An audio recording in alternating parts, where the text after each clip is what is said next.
Okay. This is the tree of life. This is the basic Kabbalistic diagram. This is what you need to learn and understand to get Kabbalah nowadays, because this is the diagram that updates with every generation.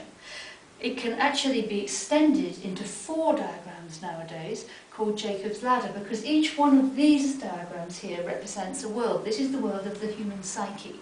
So this represents your sun in your astrology, your moon in astrology, your ascendant, Mercury, Venus, Mars, Jupiter, Pluto, or the Kuiper Belt, however you want to put it, Saturn, Uranus, and Neptune.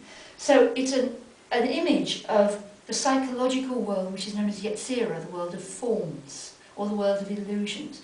This is the world that we live in most of the time, but there is also the physical world, the spiritual world, and the divine world.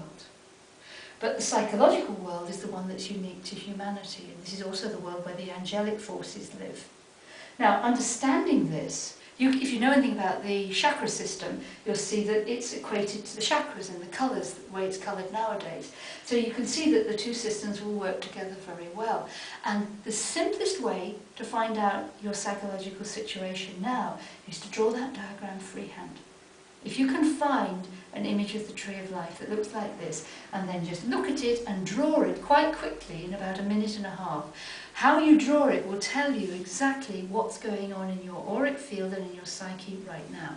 For example, if all the sephirot, this is the circles here, it's Hebrew sephira, if those are all big and these are all small, it means that you're overactive and you may give too much, or you may even be controlling. If these are all terribly, terribly precise and bigger than the ones on here, it means that you're very intellectual or passive or maybe judgmental or certainly a great disciplinarian. You can also judge from these levels here where you are at the moment on your spiritual development. Below here is what we call the vegetable level, and there's nothing wrong with vegetables. I love vegging out on the sofa. I'm a natural Taurian. Give me a bowl of ice cream and a good TV show and I'm very happy, but this is the vegetable level, and we all have it, and this is the basic survival level that we have.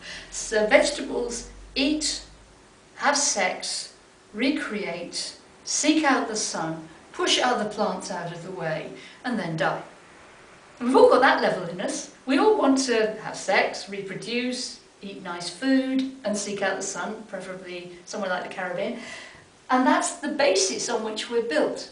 Then the next level we have here is known as the animal level. And this is where we're social political beasts, sort of jostling for position. And the animal level is where you are in your tribe. And no matter how spiritual we may think we all have a tribe. It may be our family, it may be the workplace, that kind of thing. So you can work out where you are in your tribe and whether your animal triad here is pushy, or whether you're stepped upon, and whether you have personal power and how you're developing your own self-will, your own sense of self-will. This area here is the soul, that's the human level. And the human level is what makes the human being unique. Animals individuate nowadays because they're pets and they become very attached to people and they have personalities. But they have a joint soul. This is only fair and right, because when an animal dies, if it could not be connected with its master or mistress, or in the case of a cat, its servants, it might miss them very much. So it goes back to a kind of group soul from which it can come out to meet you after you die. So all animals have a kind of peaceful heaven to go to where they're not going to miss their earthly lives. For us, this is the place where we're individuals. We completely individuate to be exactly who we were meant to be. And this is the place of free will. These sephirot here, this is Gevura, which is discrimination, judgment, discernment. This is Hesed, which is mercy, loving kindness. And this is Tiferet, which is beauty or truth. So the nature of your soul is actually how you make decisions, act with kindness, and what is your interpretation of the truth. Now, the poet Keats put it very well in, I think it was Ode on a Grecian Urn, when he said, truth is beauty and beauty truth, that's all you know on earth and all you need to know. So this area, the human area, is the part where you become exactly who you were meant to be, unique, different from everyone else. At the vegetable level, you're the same as the family. At the animal level, you're the same as your tribe. But at this level, you are uniquely you.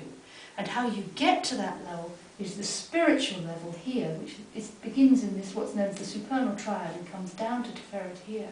And that is the link that you have with the deity, the higher one, God, Hashem, whatever you want to call it. And the idea of Kabbalah is that you, and you only, are your own priest. You have your relationship with God that is unique to you, and your chance in life for happiness is to seek the personal relationship that you have with whatever you conceive that to be, and to seek joy.